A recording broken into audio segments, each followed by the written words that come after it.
On your mark, get set. Let's go. Folks, if you missed what happened yesterday in Nashville, Tennessee, and Nolan Cole Nashville. Johnson is here with us this morning because Mondays he's usually swamped. Cole Johnson is here with us this morning. Then I invite y'all to sit back, relax, and strap it down. Get your popcorn ready. Get your popcorn ready. Get your favorite drink. I know it's only 11 a.m. Eastern time, but you know how some people are. Get your favorite drink. I have mine right here. Right. I got my other one right here, which is going to be drowned by this and this. It's all water. Cole Johnson, my brother, the floor is yours. Cook. Please cook.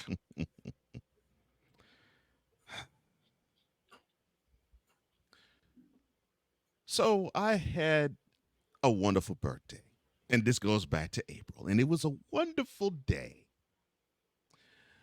And I enjoyed myself, and it was great. But come the very next week, I had to understand something.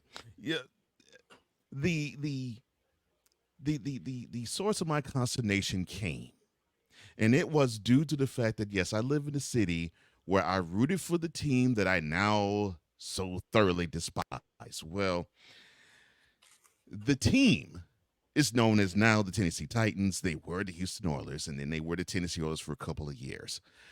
They were itching to want to bring back the beautiful Love You Blue, Columbia blue, and white uniforms. But the current owner of the team, Amy Adams Strunk, and yes, I'm not mispronouncing her last name, it is Strunk, she did not want to unveil the whole uniform until the helmet could be utilized. And the reason why it couldn't be, it was because it was an NFL mandate that teams could only have one helmet.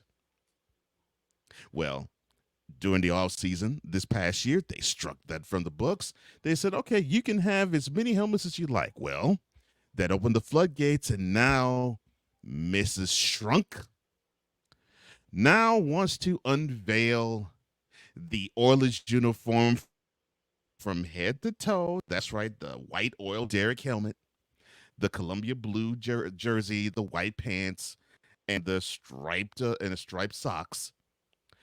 She wanted to unveil it for 2 times in the season, and it was announced then.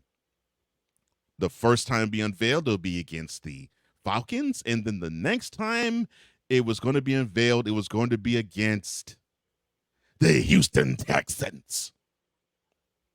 And so then I waited until later on that month, well, when it was revealed that the Texans and the Titans were going to play in Nashville December 17th. And so my mouth was all tuned up for hash. I was like, now this is the time that I want to see the Titans go down to the uniform that they do not deserve to wear. And there is where you all want to understand that I don't give a crap if you're a Cowboys fan, a 49ers fan, a Patriots fan, a Chiefs fan, an Eagles fan. All fandoms combined do not even come close to the venom, the vitriol, and the disdain I hold for the Titans. Why?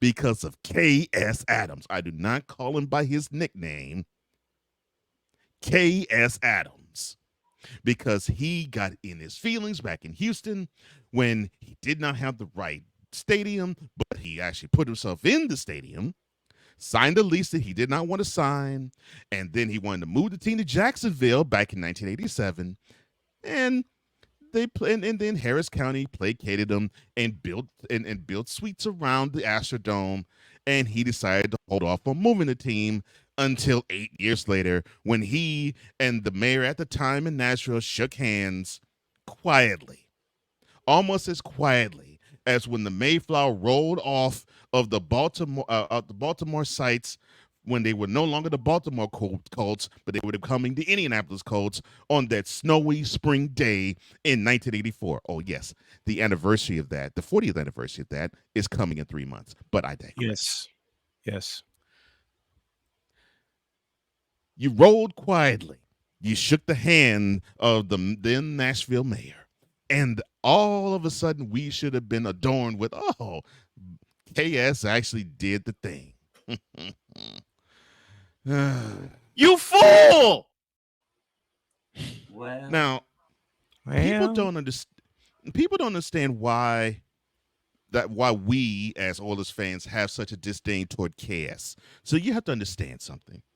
You see, this is the same chump that after the 1972 season, when they went 1-13, and he saw on the horizon coming up that the WFL was going to be competing, and that they followed that season with another porous one as well. That the all season following that one, because there was competition, he decided to raise the ticket prices. Stop it. Get some help. That is what you had to deal with this idiot. And we're not even getting to the mid 90s where he screwed the pooch. That was in the mid 70s. This was before the Love You Blue era started. This was before they drafted Earl Campbell. This guy has been an absolute dumpster fire ever since he has owned the team. And he's been a coddled, spoiled brat even to the grave, which he passed away 10 years ago. This chump decided to ruin all of my father's and my generation of feeling tied to the Columbia blue, the red, and the white with the oil derrick. Because for those who understand, the reason why, of course, the team was nicknamed Oilers was because, well, oil is huge in Houston, and was huge in Houston. Now it's the energy, but it was huge in Houston, and it was a nod to the oilmen who dug for oil, and that's why the name was there. So of course the name does not stick with Nashville because Tennessee's not really known for oil. Nashville's not known for oil either, but Houston is. So you have the identity tied to the team, and they leave. And they leave because of greed. And they leave because of ego being bruised and hurt.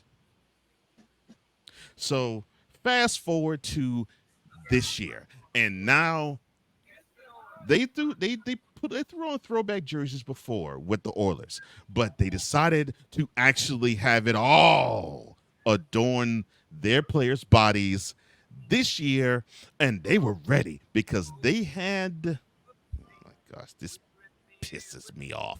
They had the promotional junket and tour called, quote, "The Oilers are back," close quote. I don't think you heard me. The Titans promoted what the throwback jerseys were going to be from head to toe, oil derrick helmet on down. Quote, "The Oilers are back," close quote.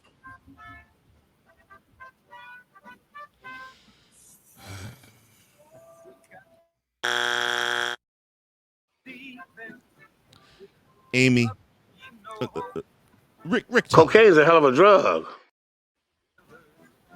The nose candy you was using must have been mighty fine. You must have found a good dealer to line you up with some good blow, because you were doing lines with that promotional junket.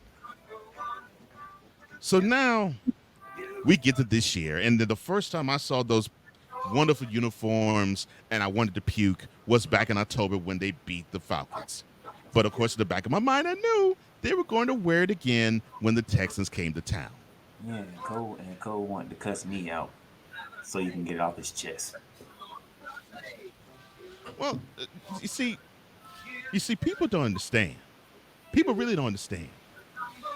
I There isn't a team I dislike more than the Tennessee Titans. There isn't a team that could come close. The Yankees don't do it. The Cowboys don't do it. The Lakers don't do it. I can tolerate any of those. In fact, I will root for any of those teams to win their respective championships before I would actually root wholeheartedly for the Houston Oilers / Tennessee Titans unless it helps the Texans advance. That'll be the only reason why I would root for anything Tennessee Titans, for the Texans to advance.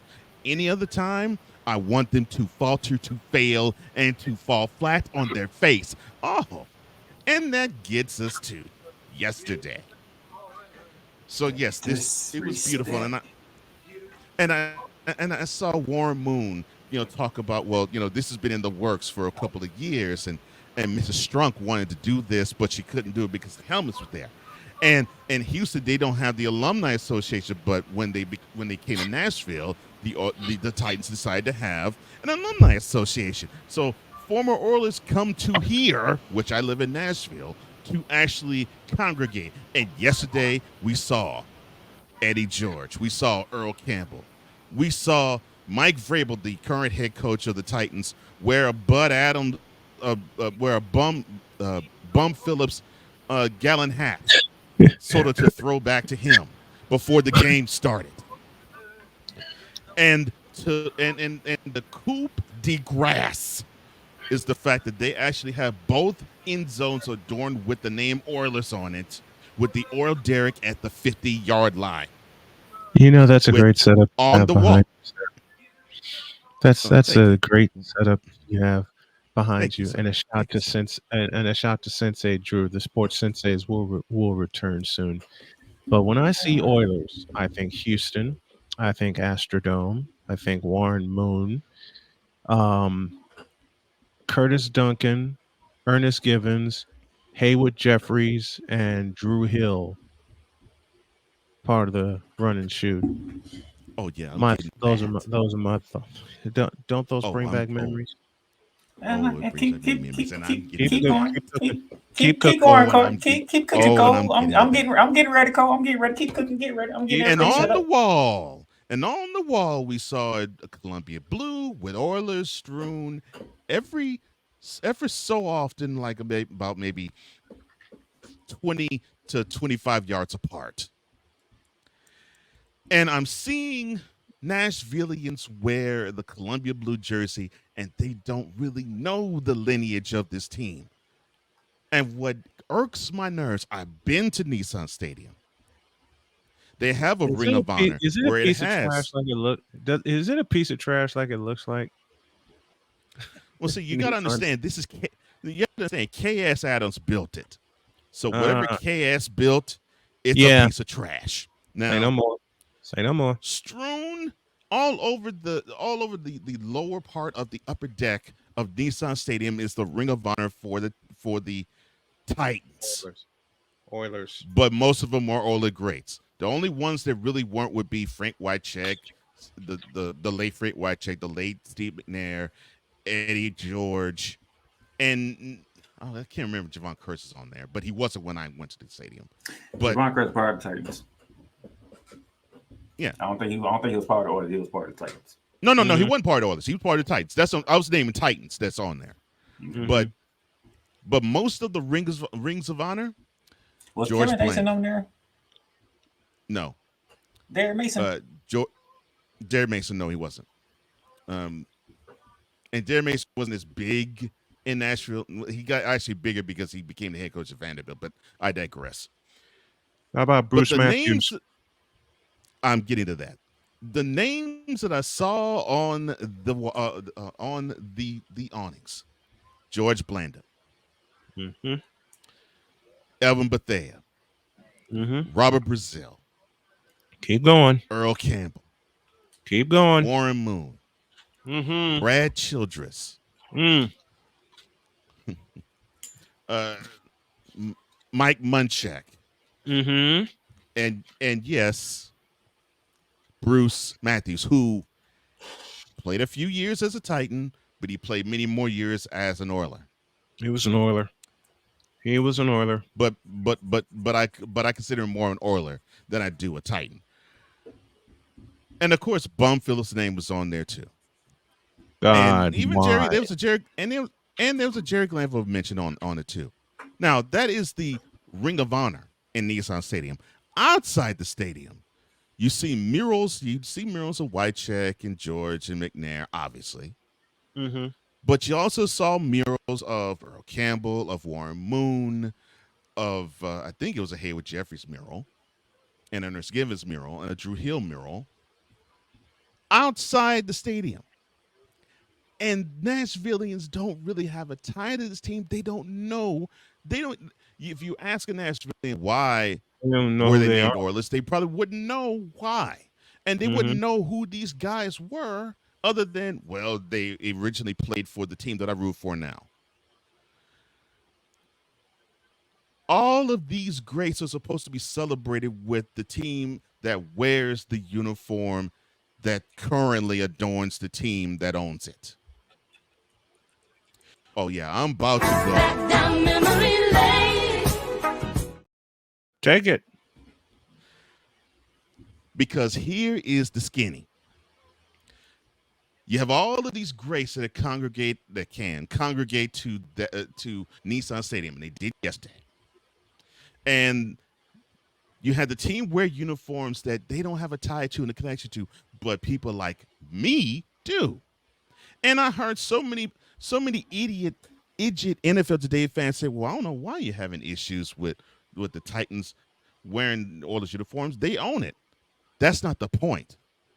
And they also have idiotic things to say, such as, "Well, the Texans should get out in their feelings." I'm like, it's not the Texans that are in their feelings. It's the city of Houston. It's a big difference. Plus, they did not wear those uniforms in Nashville. Now, they did wear them in Memphis. It was a little tweet. They did wear them in Memphis, but they wore all whites. They never wore the Columbia blue until they got to Nashville. The I digress. adeptitude of society. We get to yesterday, and when the Titans were up 13-0. Oh, you'll enjoy this. Oh, you'll enjoy this, sir. Mr.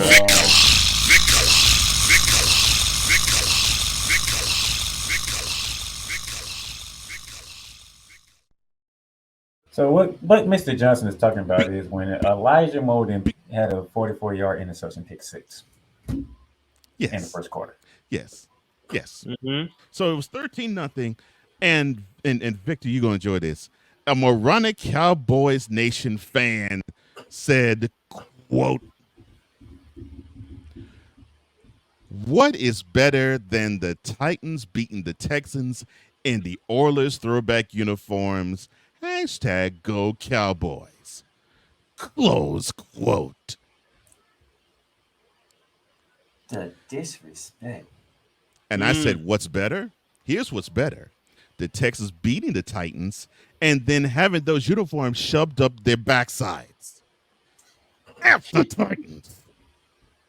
And then the Avalanche the came. Texans slowly but surely chipped into that lead. And then they ended up tying it at 16 and going overtime. And then, and mind you, the Texans didn't lead the game at all until the 54-yard field goal kicked by Kaimi Fairbairn. With no time left. With no time in overtime left. Mm-hmm. That was the only time the Texans led that game. Which is the most important time. I don't think they understand. Overtime with no time left. So I felt wonderful. 1916, the Texans beat the Oiler fakers, the Oiler frauds, and they got to go home with a tail between their legs. And what makes it even better is that the Titans do not make the playoffs again. The Texans eliminated those jokers. That's right. The Texans eliminated them. Oh, that made my Sunday so good. So sweet. So right.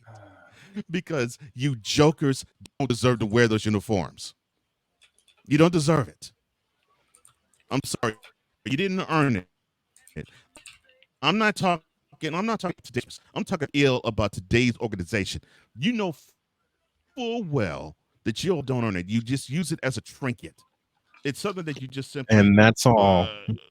simply use as, oh, this is history, and it's a throwaway. Well, to this Oilers fan, those uniforms are not throwaways, and that's why you all don't deserve it, because that's what you treat it as. You treat it as throwaways.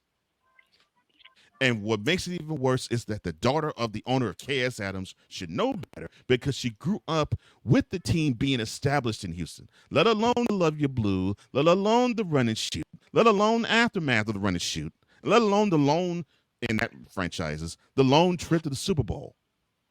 You got a Oh, chance to witness this team during keep in mind, folks. its While the inception. Oilers, and keep in mind, folks, this is how tied into the community the Oilers were.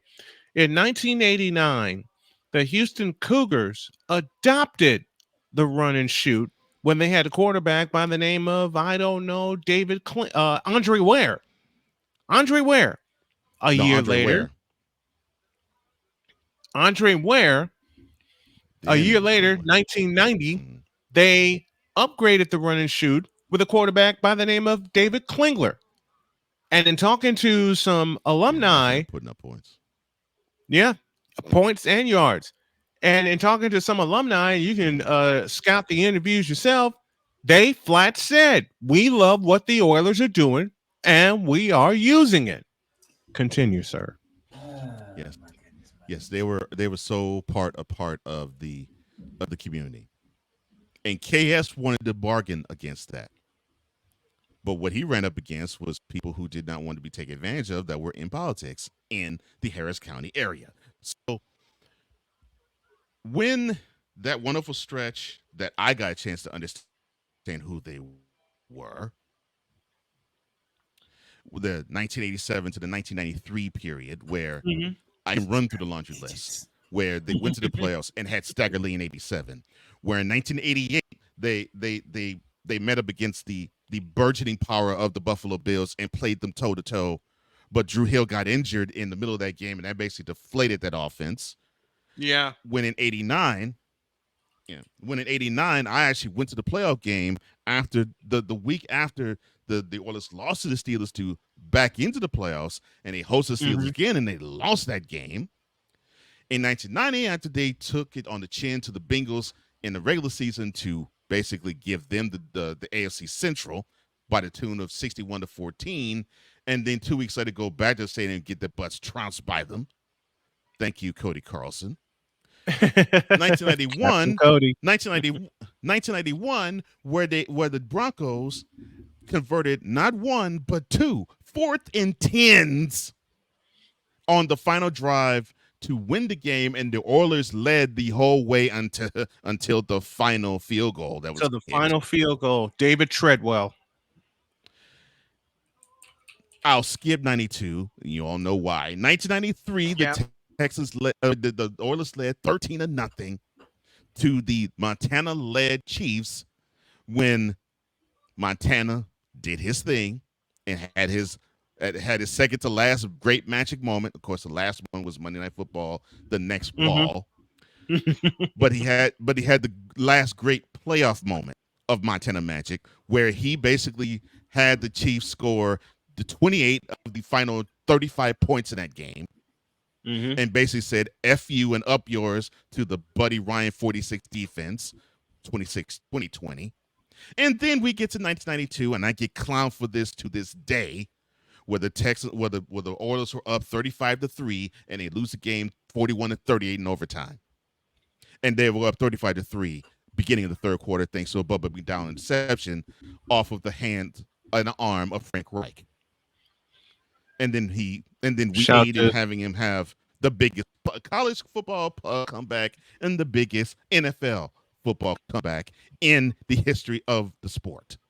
Charlie Jones and Todd Christensen, who were on the call for NBC that fateful afternoon in January.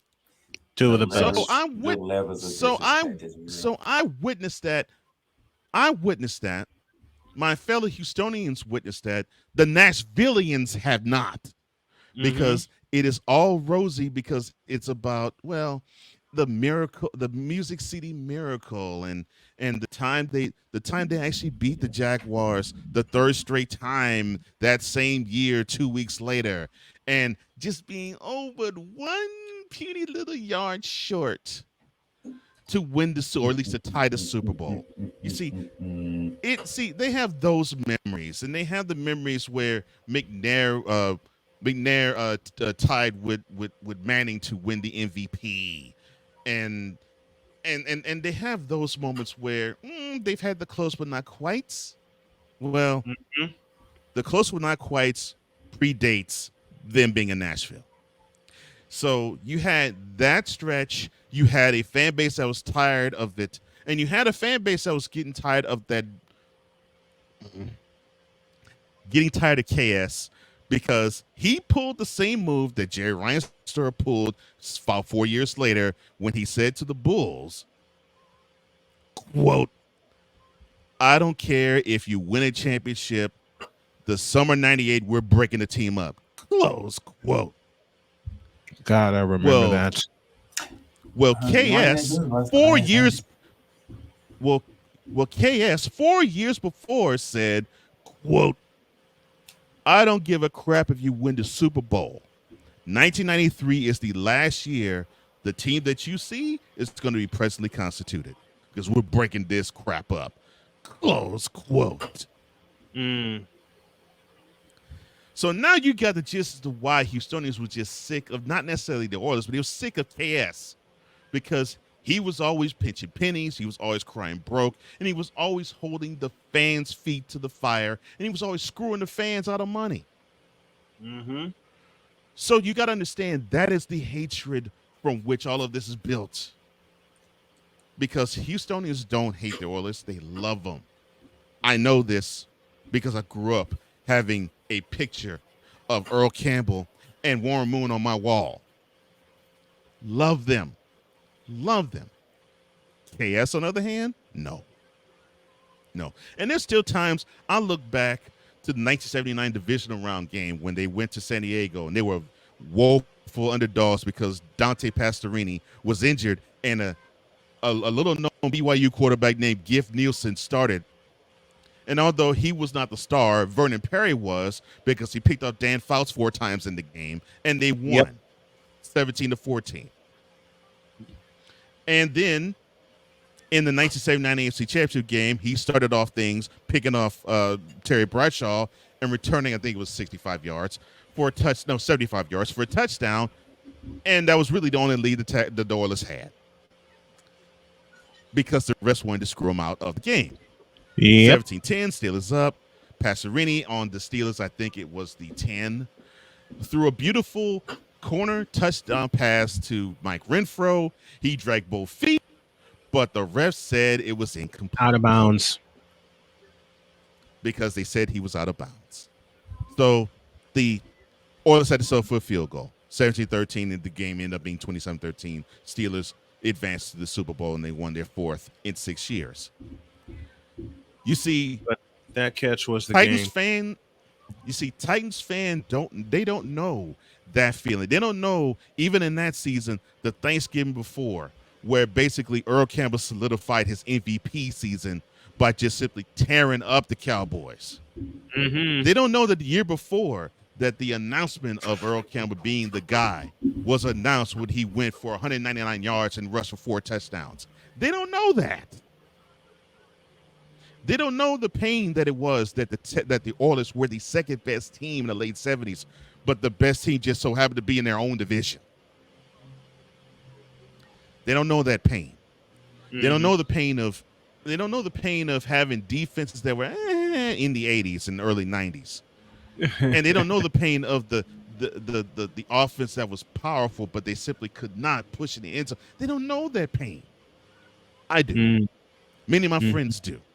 And so when I saw the Titans put on the Oilers uniform, those memories flooded back into me. And I felt that this was a huge sign of disrespect. And it goes right straight to the top of the food chain. Amy Adams Strunk. It goes to you, ma'am. You know, all of that history does not belong in Nashville. It belongs in Houston. You know this. Now, I know this. It should have been like when the Browns moved to Baltimore and the NFL said, you're not taking the Browns history with you. That stays. Mm-hmm. That should have happened with And it's Houston not with the Oilers. right. And it's and I think it's a similar situation with the Colts, where yes, the Colts name moved, but the history remains in Baltimore. Yes. Now it doesn't, but it's not tied with the Ravens. It's just the history of their own. Houston doesn't have that. The history of the Oilers is in Nashville because Mrs. Strunk owns it. You know better. You lived in the city. You were amongst the community, along with your father. You know that it does not belong in Nashville, it belongs in Houston. So this is how I feel as I close. Dear Tennessee Titans, give us our uniforms back, you cheapskate clowns. Don't you ever think you can represent one of the best eras of the NFL being the flat-out frauds that you are. More than the Eagles, more than the Patriots, more than the 49ers, more than the Cowboys, more than the Chiefs, more than the Packers, more than the Steelers, more than any of the fan base that you can name. All of those teams and their fan bases combined, all the other 30, don't hold a candle to the disdain I hold for your bargain basement organization. So with all the compassion and love I have in my heart, you can take stealing a beautiful part of Houston that you have for the past 25, almost 30 years, and you can straight up shove it. I hope you enjoy wearing those Columbia blue uniforms, especially now that you have an off season to prepare for starting today. Sincerely, an Oilers fan forever who loves Houston and who hates the Tennessee Titans. Now take that in your pipe and smoke it.